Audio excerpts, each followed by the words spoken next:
السلام عليكم متابعين مصر زمان. كلامنا النهاردة عن أسطورة الصاعقة المصرية الشهيد إبراهيم الرفاعي اللي انتقدوا فيلم الممر وقالوا أحمد عز عمل دور رامبو بزيادة وبطولة خارقة وغير منطقية. أحب أقول لهم أحمد عز قام بدور البطل الشهيد العميد إبراهيم الرفاعي قائد الفرقة 39 قتال، وده ما كانش رامبو، ده كان بيتفسح بين خطوط العدو كأنه شبح لا يراه أحد. اللي شفتوه في فيلم الممر جزء من مجلد بطولي للشهيد العميد إبراهيم الرفاعي، وهذا جزء من بطولاته ضرب خزانات الذخيرة اللي خدوها مننا سنة 67. الجيش المصري عرف ان إسرائيل وصلها نوع صواريخ جديد مش عارفين ايه هو.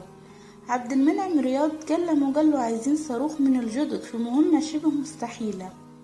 راح جاب له 3 صواريخ ورجع كأنه داخل سوبر ماركت مش داخل خلف خطوط إسرائيل.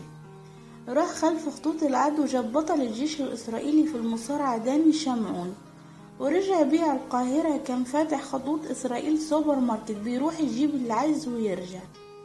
يوم استشهاد عبد المنعم رياض عبد الناصر طلب منه يعمل عملية قوية علشان الجيش ما يتهزش باستشهاد عبد المنعم رياض. خد فرقته وراح الموقع اللي اتضرب منه عبد المنعم رياض، قتل كل اللي فيه 44 ضابط وعسكري إسرائيلي ورجع عادي جدا. استشهد في يوم 23 رمضان وهو صايم، وإسرائيل احتفلوا باستشهاده. اعتقد دي الحاجة الوحيدة اللي احتفلوا بيها في حرب اكتوبر من كتر ما هو كان راعبهم. البطل الشهيد إبراهيم الرفاعي من أعظم الأسامي في تاريخ مصر. إبراهيم الرفاعي لقب بأسطورة الصاعقة المصرية. هو العميد إبراهيم الرفاعي قائد سلاح العمليات الخاصة في حرب أكتوبر 1973، قائد المجموعة 39 الشهيرة بأداء العمليات الانتحارية.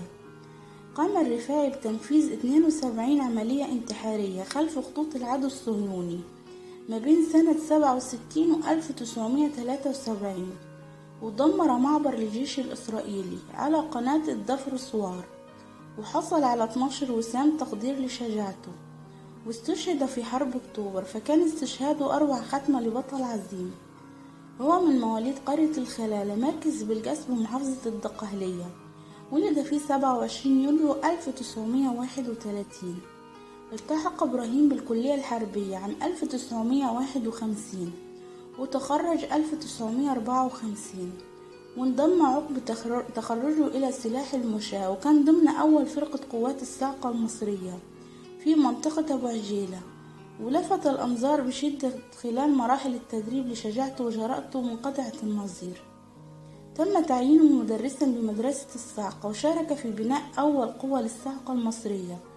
وعندما وقع العدوان الثلاثي على مصر 1956 شارك في الدفاع عن مدينة بورسعيد. روى أحد قيادات المجموعة ويدعى أبو الحسن لحظات استشهاد الرفاعي، قال: كان الرفاعي عادة ما يرتدي حذاء ذات لون مختلف عن بقية المجموعة. عندما رأى زملائنا حذاءه أبلغوا بالأسلكي إنه أصيب، وسمعهم اليهود وعرفوا الخبر، وكانت فرحتهم لا توصف، حتى إنهم أطلقوا الهوانات الكشف احتفالا بالمناسبة. وذهبنا به لمستشفى الجلاء وحضر الطبيب، وكانت الدماء تملأ صدره، وقال لنا: أدخلوا أبوكم. فأدخلناه غرفة العمليات ورفضنا أن نخرج، فنهرنا الطبيب فطلبنا منه أن ننظر إليه قبل أن نخرج، وقال: أمامكم دقيقة واحدة. فدخلنا إليه وقبلت في جبهته وأخذت مسدسه ومفاتيحه ومحفظته، ولم نستطيع أن نتماسك لأننا علمنا أن الرفاعي استشهد.